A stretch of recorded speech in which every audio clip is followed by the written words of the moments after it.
Saya senang karena guru memberi motivasi kepada saya, bukannya memarahkan saya, tapi memberi semangat dan motivasi. Karena itu saya akan berubah dan tidak akan mengulangi kesalahan saya. Terima kasih. Terima kasih. Assalamualaikum Halim. Selamat siang Halim. Nah, bagaimana kabarnya hari ini? Nah, kira-kira Halim tahu nggak kenapa ibu panggil ke pustaka di sini di jam pembelajaran udah usai? Apa masalahnya kira-kira? Karena tadi ribut di jalan-jalan, Bu. Oh, ya. Nah, jadi karena Halim tadi nampak oleh ibu beberapa hari belakangan sering meribut, sering jalan-jalan, sering usil ke teman-teman.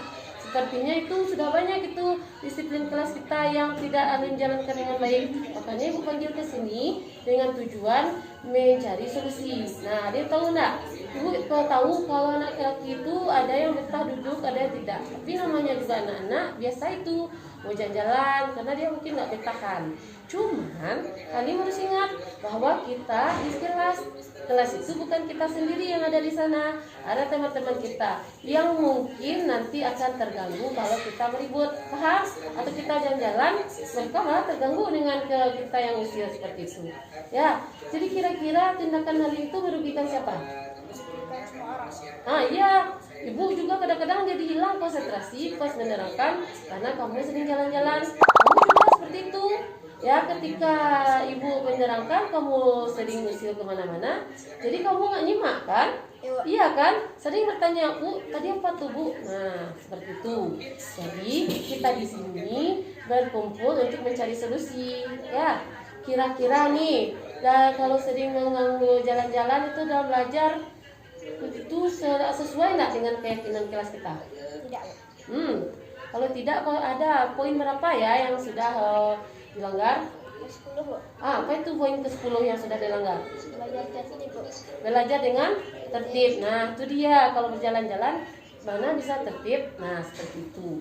Nah, jadi Halim, semua ada solusinya. Coba kira-kira dari Halimnya sendiri, kira-kira apa yang bisa Halim lakukan untuk berubah? Karena ibu ingin Halim berubah. Dengan belajar dengan tertib.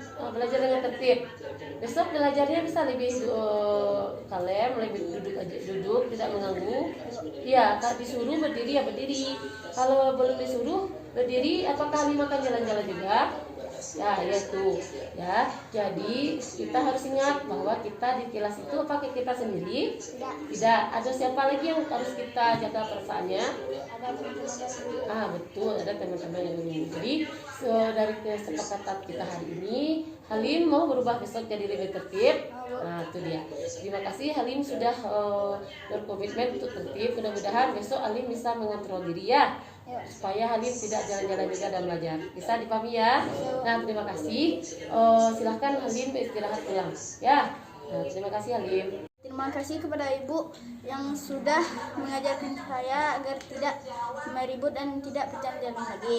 Perasaan saya senang karena Ibu telah menasehati saya dan tidak memarahi saya. Saya berjanji. Saya berjanji tidak akan mengulangi perbuatan saya lagi. Assalamualaikum warahmatullahi wabarakatuh. Terima kasih Bapak Ibu hebat semuanya, rekan-rekan di SD 14 TTS. Hari ini saya ingin berbagi praktik baik yang telah saya lakukan, yaitu menerapkan budaya positif melalui pembuatan keyakinan kelas di kelas saya. Nah, Bapak Ibu, membuat keyakinan kelas ini ternyata cukup mudah, tidak sulit, dan semua kita bisa melakukannya. Baik nanti Bapak Ibu yang mengajar di kelas rendah maupun yang di kelas tinggi. Wah, pasti di kelas rendah akan berpikir, karena murid saya kan belum bisa menulis atau belum lancar membaca dan sebagainya. Nanti barangkali Bapak Ibu yang mengajar kelas rendah bisa bantu anak murid kita menuliskan apa nilai-nilai yang mereka rasakan. Nah, untuk tahapannya bisa dilihat di sini. Ini kebetulan yang saya rekomendasikan adalah yang saya buat pribadi. Mungkin bisa dibantu berikutnya. Next. Nah, keyakinan kelas kan seperti kita ketahui bahwa ada sebuah metode yang digunakan untuk memunculkan kembali disiplin positif yang diharapkan disiplin positif itu lahir dari diri pribadi anak-anak kita atau siswa kita. Nah, berikutnya setelah kita paham apa itu keyakinan kelas, coba next. Kita lanjut, mengapa perlu keyakinan kelas? Nah, keyakinan kelas sebagai usaha untuk menciptakan disiplin positif, tujuannya bukan adalah bagaimana supaya terciptanya kelas yang kondusif dan nyaman. Karena kalau kelas kondusif dan nyaman, pastinya siswa akan senang belajar. Otomatis nilainya juga pasti akan jauh lebih baik. Nah, bisa kita lanjut next ke materi berikutnya. Nah, kapan sebaiknya membuat keyakinan kelas? Ya, keyakinan kelas itu bisa kita buat ketika awal tahun pelajaran. Nah, kebetulan kalau sekarang kan di tengah-tengah semester 1, tidak apa-apa juga. Bagi Bapak Ibu yang belum memiliki keyakinan kelas, silahkan buat keyakinan kelas dengan corak dan ragamnya sendiri, tentunya juga dengan kreativitas tersendiri. Next. Nah, ini ada beberapa yang harus kita pahami, bahwa keyakinan kelas itu nantinya bukan untuk siswa saja, juga termasuk bagi guru-guru yang mengajar di kelas tersebut. Jadi orang yang ada belajar di kelas tersebut, baik yang di siswanya atau gurunya, perlu taat atau perlu mengikuti apa yang dituliskan di keyakinan kelas, supaya nampak kegiatan saling menghormatinya di sana. Next.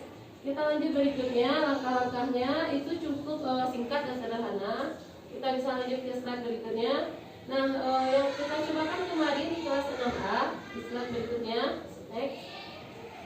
Nah, ada sosialisasi dahulu, karena mungkin ada siswa yang belum tahu. Jadi, kita beri pengarahan bagaimana apa itu keyakinan kelas, langkah-langkahnya, dan kira-kira apa konsekuensinya jika nanti tidak mengikuti keyakinan kelas yang sudah digodok bersama tersebut. Nah, berikutnya langkah kedua adalah siswa kita bagikan mungkin stick note yang berisi tentang nilai-nilai apa yang mereka yakini. Kemudian mereka kita minta menempelkan di papan misalnya. Nah, berikutnya di slide berikutnya itu kita rekaplah nilai tersebut, karena pasti ada yang sama. Karena setelah kita rekap, berarti kita carikan, kita tulislah, tidak perlu panjang, cukup sedikit saja, ya. Yang penting besoknya terlaksana, itu lebih bagus daripada banyak tapi tidak terlaksana. Coba kita lanjut next. Nah, setelah didapat beberapa keyakinan kelas, kemudian saya sebagai guru kelas membantu mengetikkan. Next. Kemudian saya print dan lanjut slide berikutnya.